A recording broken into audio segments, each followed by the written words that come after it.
big study just came out. Big study done by the Ethics and Public Policy Center, very respected think tank. 11% of women who take the abortion pill will suffer health consequences, serious health consequences as a result. And the left doesn't want you to know about this, and the pro-abortion lobby doesn't want you to know about this. The abortion pill is not just a minor issue in pro-life advocacy. The abortion pill now constitutes the majority of abortions. Most women who kill their babies do so with the abortion pill. That wasn't true 5 years ago. It is true now. So we should, one, focus our efforts on limiting the abortion pill or eradicating it if it's possible. And the way that we do that is not merely by yelling at people. It's by showing the myriad ways in which the abortion pill is harmful, not only to the baby, but also to the woman. The left says, oh, the abortion pill, it's totally fine. It's wonderful. No big deal. Come on, go kill your kids. No one will have to know. You can do it in the comfort of your own home, which is why abortions have ticked up since the Dobbs decision. It's not because of the Dobbs decision. It's because the Dobbs decision coincided with this technological advancement and legal laxity for the abortion pill, which allows women to kill their babies without even having the stigma of walking into a Planned Parenthood. Well, what this study found was that more than 1 in 10 women who take mifepristone, the abortion pill, will face a serious health consequence. This wasn't a study of just 10 people or something. This was a study of 865,727 patients. Wasn't just over the course of a few months. It was over a period of 6 years, 2017 to 2023.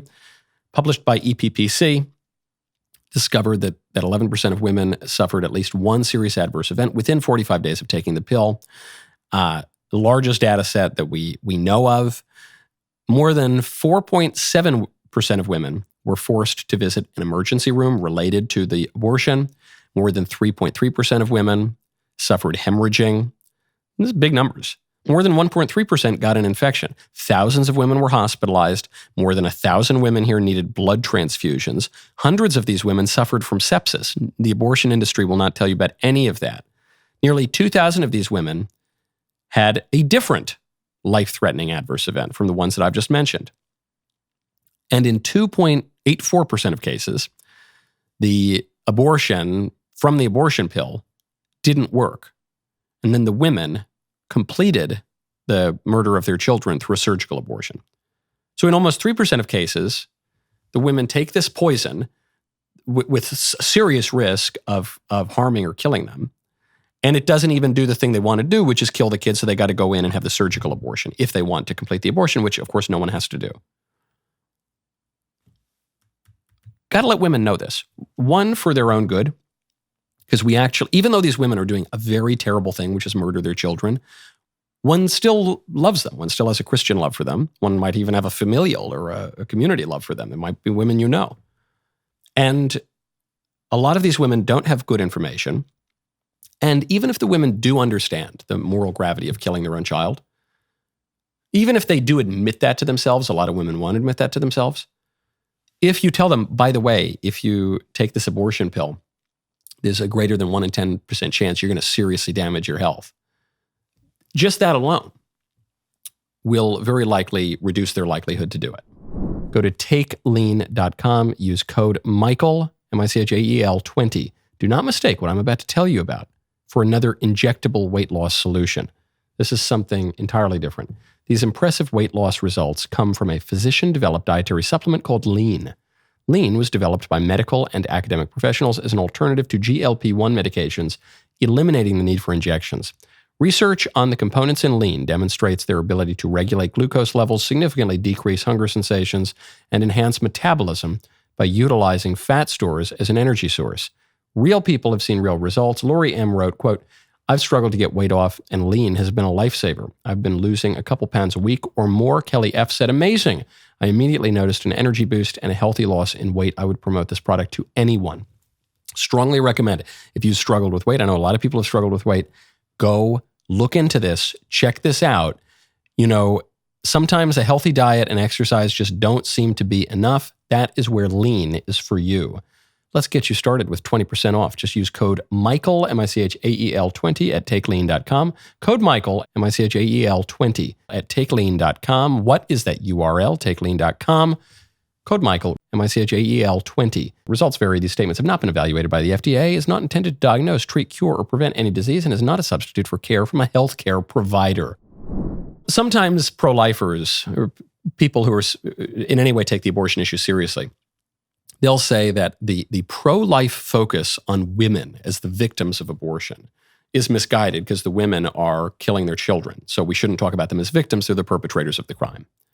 And sometimes it's both. Sometimes women are pressured into it or even forced into the abortion. Sometimes they do it with full consent.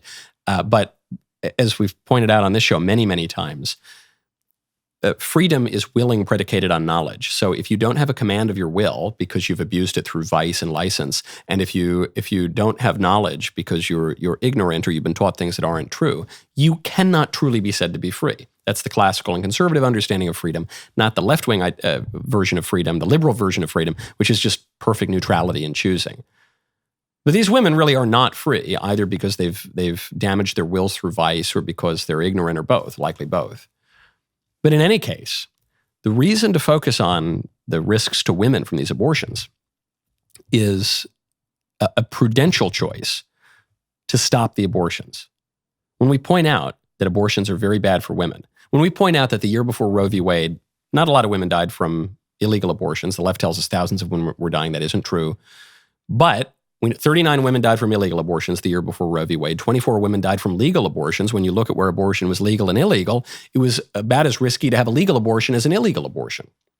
When you point these things out, when you say there are risks to legal abortion, that the legal abortion industry is bad for women, you're saying a true thing. You're not lying. But you are doing that for the good of saving the babies, which is, I guess, the theme of our show today. The theme of our show is recognizing that our actions cannot be intrinsically evil or immoral in themselves. Good ends don't justify immoral means. But furthermore, even good actions or morally neutral actions need to be ordered toward the highest good. They need to be ordered toward the love of God. They need to be authenticated by this genuine love of our neighbors, which is what St. Paul says. That's what he means when he says, if you have all the virtues but you don't have charity, you're nothing. So you could be the most pro-life person in the world if you hate these women. If you go through your pro-life activism without charity, you're nothing. And the activism's probably not going to amount to anything. Same is true of love of family, it's love of nation, patriotism, really every action in your life has to have your loves ordered in the right way. I'm really glad J.D. Vance started this conversation on the order of love. This is good stuff. This is a pretty Catholic administration, wouldn't you say? It was a great clip. Stop. Hey, come on, Jack. Ring the bell and subscribe, and then we'll see you next time.